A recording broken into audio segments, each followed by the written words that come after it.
तर कृषी खात्यावरती वर्णी लागल्यावरती दत्तात्रय भरणेंनी आनंद व्यक्त केलाय। शेतकऱ्याच्या मुलाला कृषी खातं मिळाल्याचा आनंद आहे असं ते म्हणाले। शेतकऱ्यांना न्याय कसा मिळेल यासाठी प्रयत्न करणार, तसंच कर्जमाफीचा निर्णय मुख्यमंत्री उपमुख्यमंत्री घेतील असंही त्यांनी सांगितलंय। एका शेतकऱ्याच्या मुलाला आज कृषी खातं मिळतंय याच्यासारखा आनंद कुठला असू शकतो। आणि निश्चित प्रकारे या माध्यमातून, या कृषी खात्याच्या माध्यमातून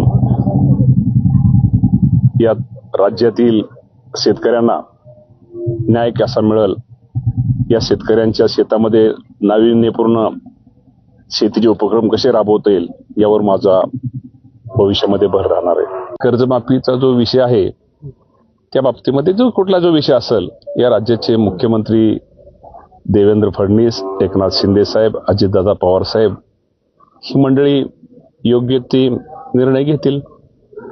आणि अजून मी चार्ज घेतलेला नाही, त्यात मला अजून कुठल्याही प्रकारची मी माहिती घेतलेली नाही आणि माहिती घेतल्यानंतर निश्चित प्रकारे मी आपणाशी बोलेन।